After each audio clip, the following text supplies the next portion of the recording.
Hal ataka haditsu Musa.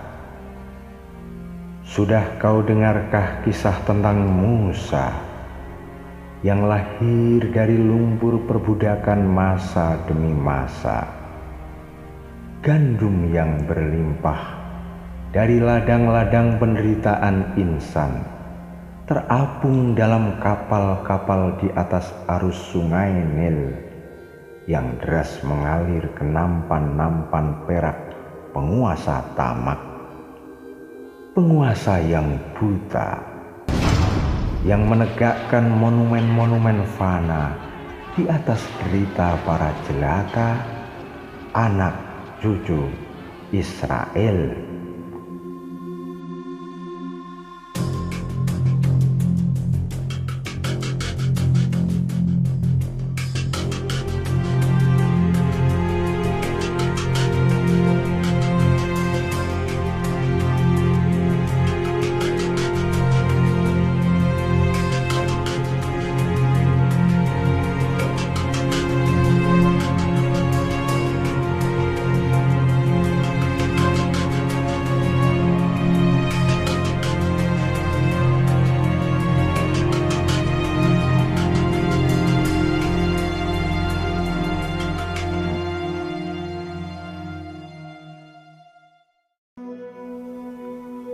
Israel merupakan nama lain dari Nabiullah Yakub, putra Ishak, putra Ibrahim alaihi salam, yang pada masanya mencetuskan iman atas keesaan Tuhan.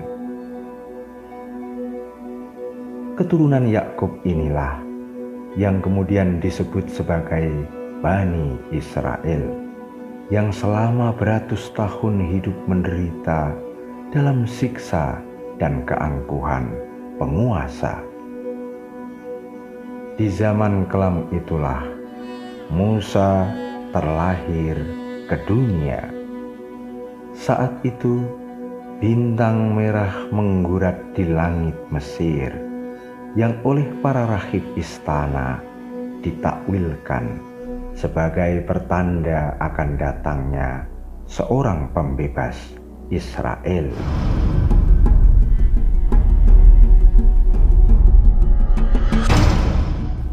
Demi menjaga keselamatan kekuasaannya, Fir'aun menitahkan agar seluruh bayi laki-laki Bani Israel dibunuh, dihabisi tanpa kecuali.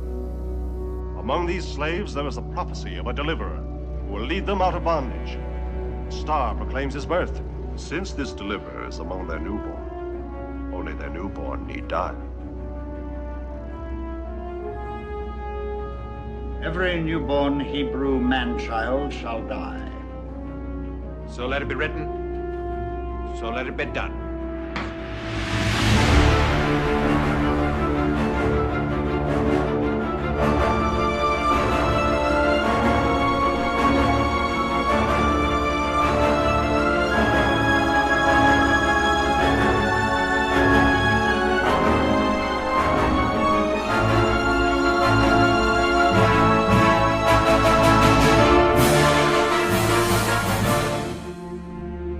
Segala ratap dan kutuk tumpah ruah dari dada tiap-tiap bunda bagi Fir'aun dan mereka yang menjunjung kuasanya.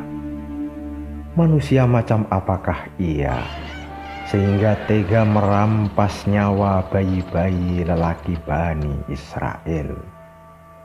Tapi Fir'aun hanyalah seorang insan yang tak mampu menjangkau seluruh nasib manusia.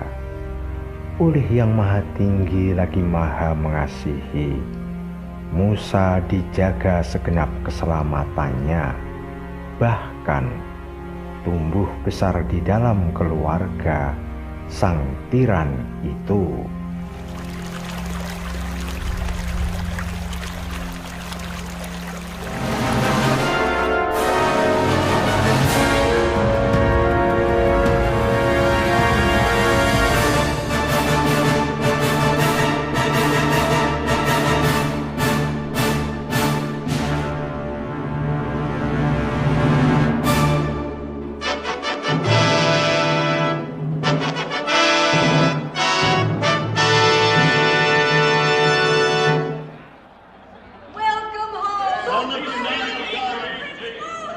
The blessings of the god Amun-Ra be upon you, great prince. He has brought down the pride of Ethiopia. I agree with May it. your name be exalted on earth, O conqueror, even as the sun is exalted in the heavens. Demikianlah Musa tumbuh dewasa dalam kehidupan kaum bangsawan. Sebagai putra angkat pemimpin tertinggi Mesir, nama Musa bersinar bagaikan bintang yang cemerlang.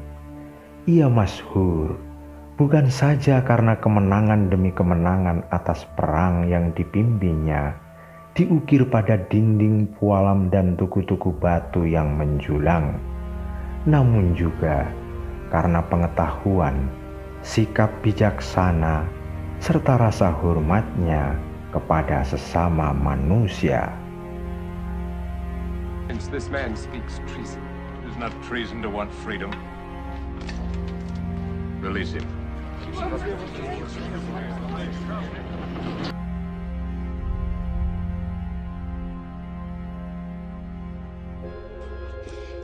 My noble one, it caught.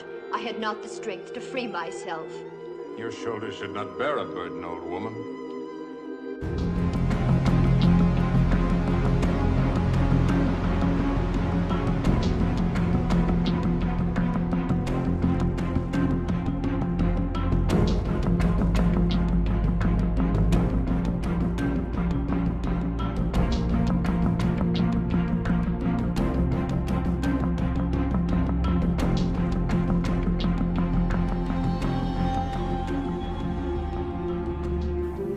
Pada akhirnya, Musa mengetahui bahwa ia berdarah jelata, putra seorang budak Israel. Di sini, kisah yang sesungguhnya dimulai. Musa kembali kepada sang bunda dan menunaikan takdir hidupnya sebagai seorang Israel.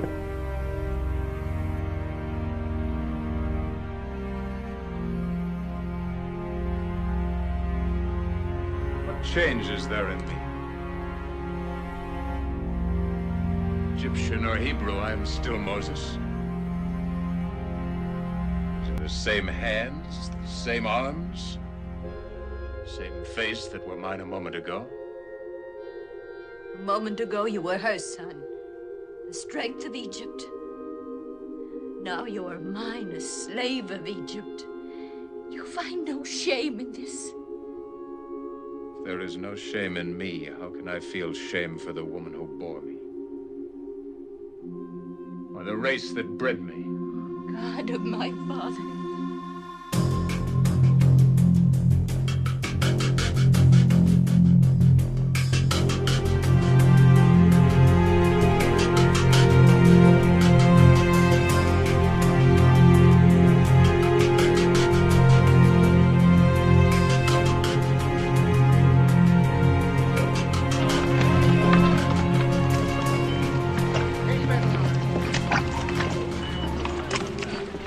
Hard dance you do, old man. We've been dancing it for 400 years. Supreme music. And the only deliverer that has come to us is death. Back to work, you braying mules.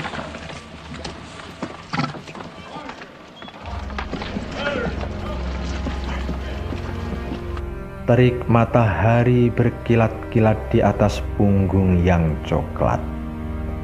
Kelaparan seperti burung gagak yang bengis dan mengancam.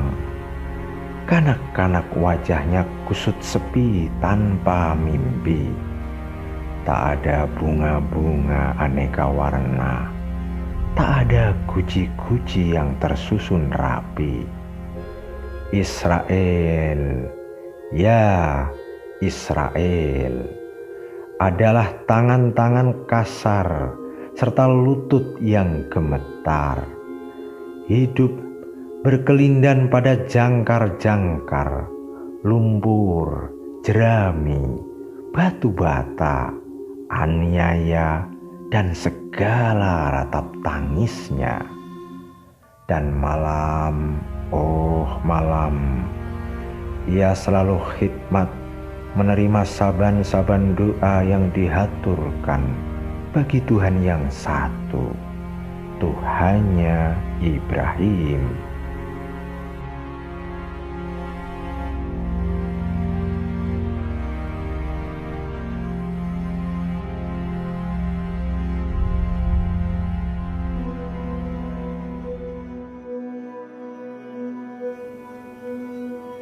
Setelah sekian lama bergumul dengan lumpur bersama budak-budak Israel, hari itu Musa datang ke istana Fir'aun dengan tangan dan kaki menggemerincingkan rantai besi, tanpa mahkota, tanpa upacara, tanpa puji-pujian dan bunga-bunga. Tubuhnya yang terbalut lumpur, serta kulit legamnya yang bagai platina, mengabarkan getir dan kerasnya kehidupan kaum Israel dalam menempuh hari-hari gersang perbudakan. Di hadapan Fir'aun dan di antara tatapan mata orang-orang yang dulu mencintainya, Musa berjalan dengan leher dan pundak yang tegak, bersiap menerima hukuman atas terbunuhnya seorang Mesir serta tuduhan pengkhianatan. Great Pharaoh, I stand in the shadow of your justice. Whose work is this? I warned you of his treason, my father. The evil star foretold him as the destroyer of Egypt and deliverer of slaves. He's the son of Hebrew slaves. Speak, my son. I am the son of Amram and Yoshabel, Hebrew slaves.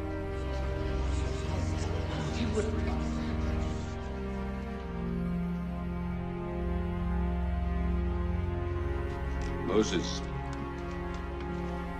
come to me.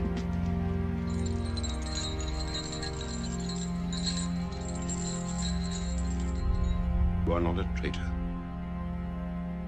But you would not lead these people in revolt against me. Tell me, Moses, I will believe you. I am not this deliverer you fear. It would take more than a man to lead the slaves from bondage. It would take a god. But if I could free them, I would.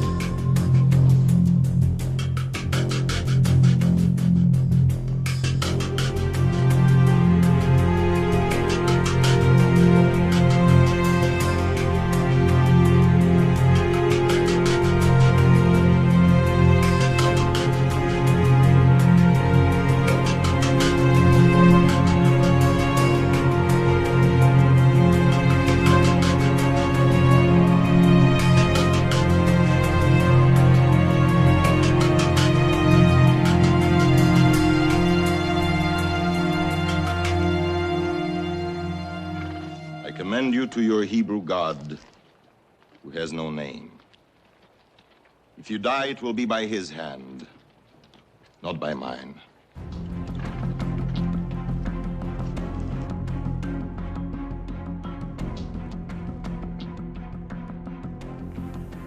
Sebagai hukuman, Fir'aun tak memperkenankan Musa hidup di bumi Mesir.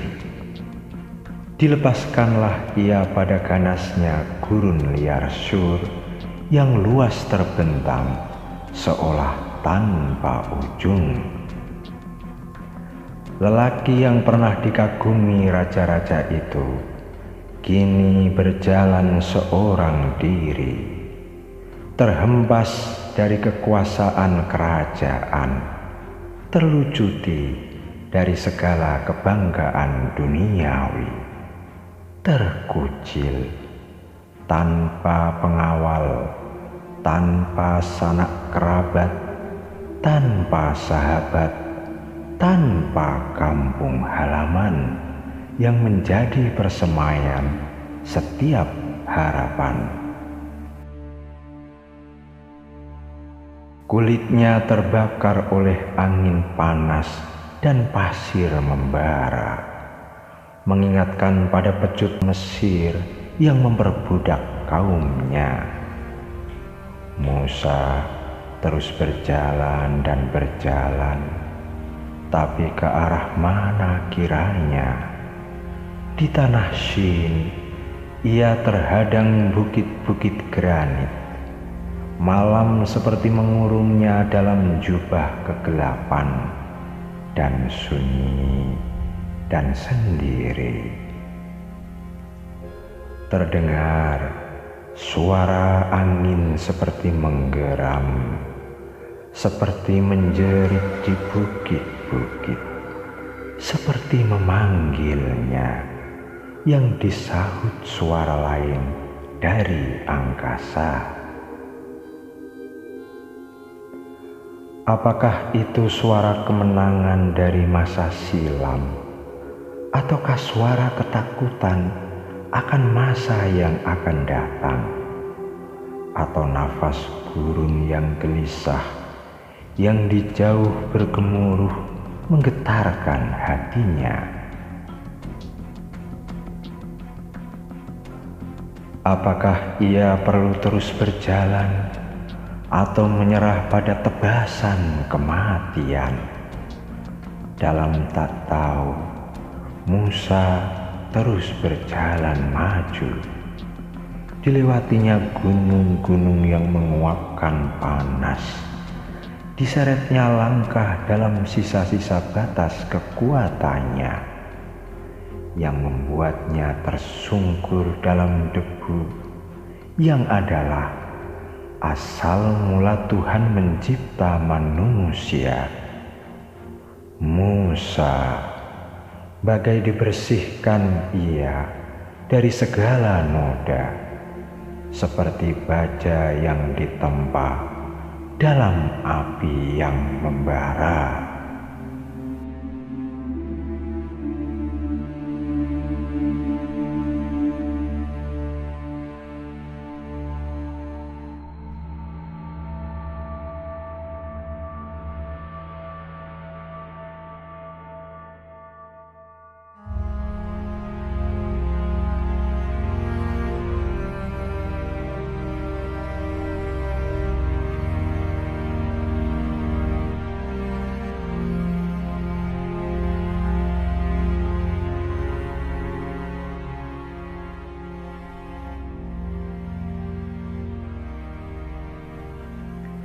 Setelah melampaui perjalanan berat itu, terkisah bahwa Musa tinggal bersama seorang salih bernama Yitro, mengembalakan kambingnya dan menikah dengan putrinya.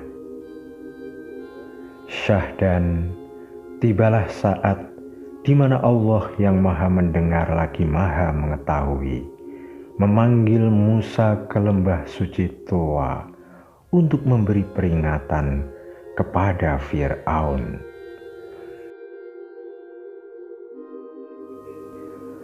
Hal ataka hadithu Musa idh nadahu rabbuhu bil wadil muqaddasi Tuwa idhab ila fir'auna innahu tagha.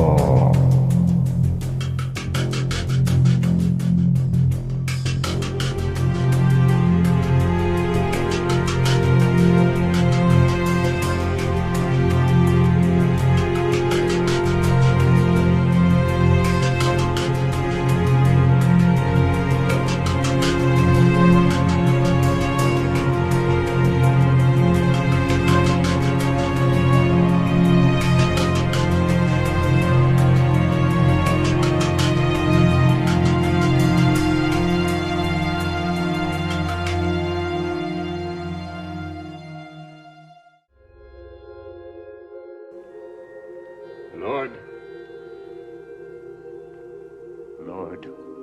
why do you not hear the cries of their children in the bondage of Egypt? For I know their sorrows. Therefore I will send thee, Moses, unto Pharaoh.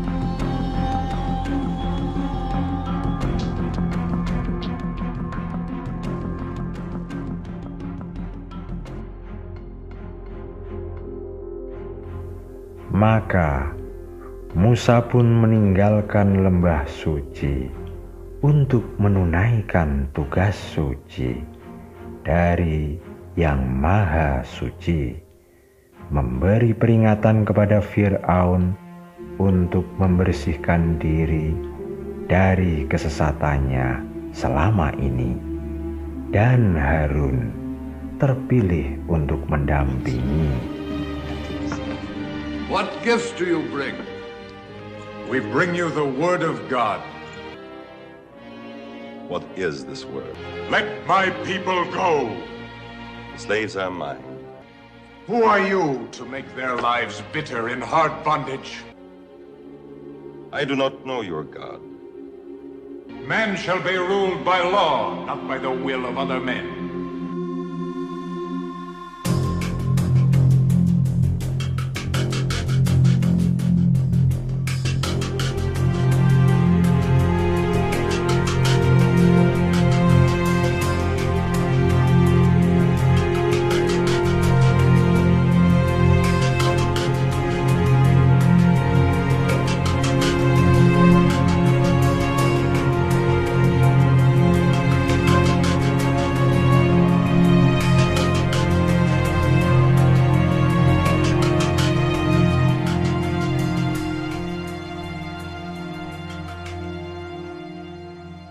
Fir'aun yang hatinya telah berkarat oleh dosa-dosa tak pernah mau menunduk, betapapun keajaiban demi keajaiban ditunjukkan oleh Musa sebagai bukti akan kekuasaan yang maha perkasa.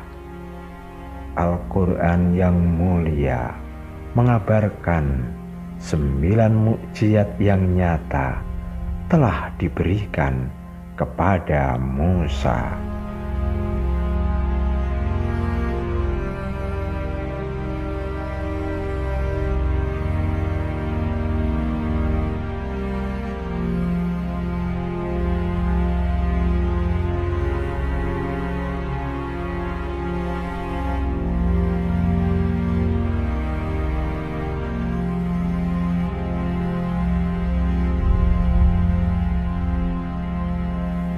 Nil menjadi sungai darah, memberi siksa kepada bangsa Mesir karena kekurangan air.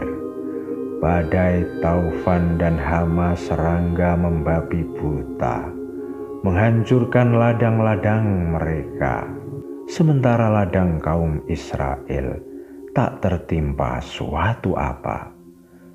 Jutaan katak merajalela di mana-mana, mengusik ketenteraman hidup mereka. Wabah dan kematian bagai menyeringai di hadapan wajah-wajah angkuh yang tak juga menunduk pada kebesaran Allah yang maha kuasa atas segalanya.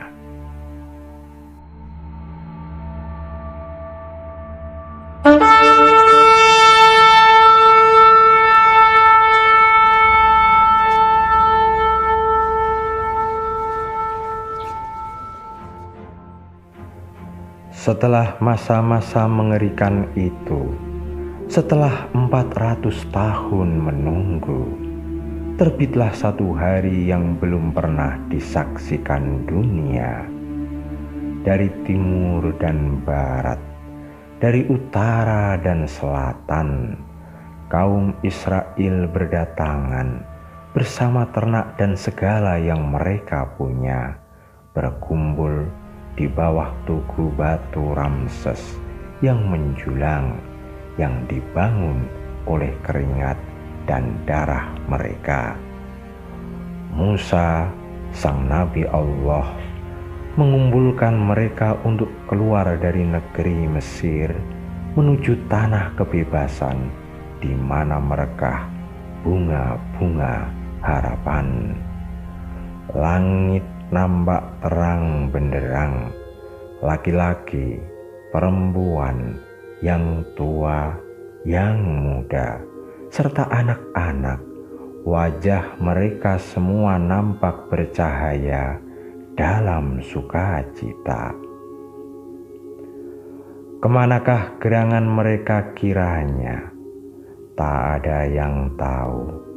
Musa sang nabi yang menuntun mereka semua bagai mengikuti angin yang gaib, hingga akhirnya sampailah mereka di tepi Laut Merah yang sepanjang malam gelisah bergemetaran, meluapkan gelombang-gelombang yang saling berbenturan.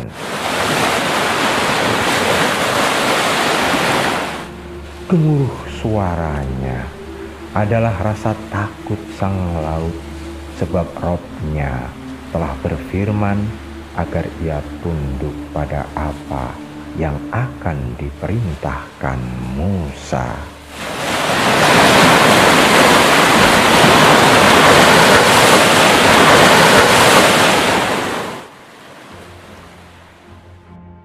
Sementara dalam puncak kemarahannya, Fir'aun dengan bala tentaranya yang megah telah bersiap menghabisi setiap nyawa Bani Israel. Death to the slaves!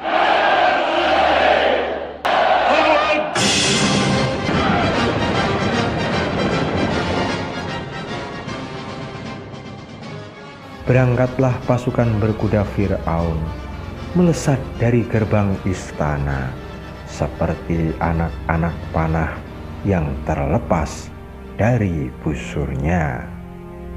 I've ordered men to block the pass. How can we fight chariots? Deliverer! Yes, he has delivered you to death. Order the men to move back, Joshua. Moses for this! Deliver him to Pharaoh! He's a false prophet who delivers you to death. Oh, you'll be dead under them. Behold his mighty hand.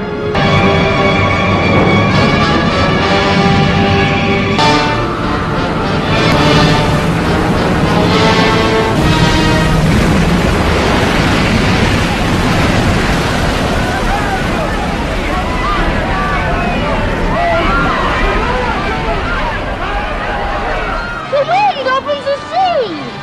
God opens the sea with the blast of his nostrils.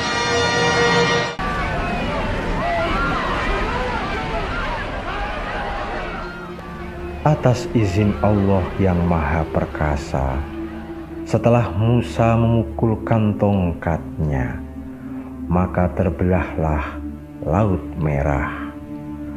Tanah dasarnya mengering sehingga mudah dilalui saat penyeberangan terjadi. Tiap-tiap belahannya seperti gunung yang besar.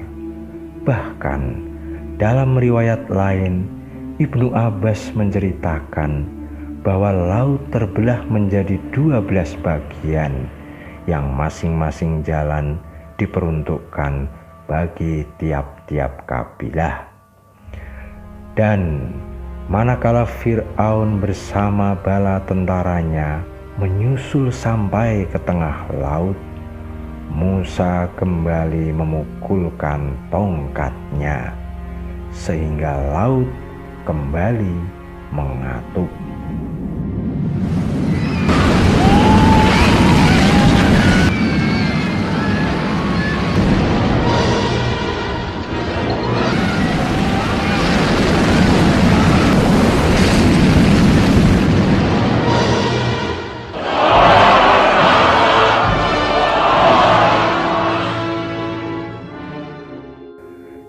demikianlah yang tersurat, demikianlah yang terjadi sebagai pelajaran bagi yang mengimani.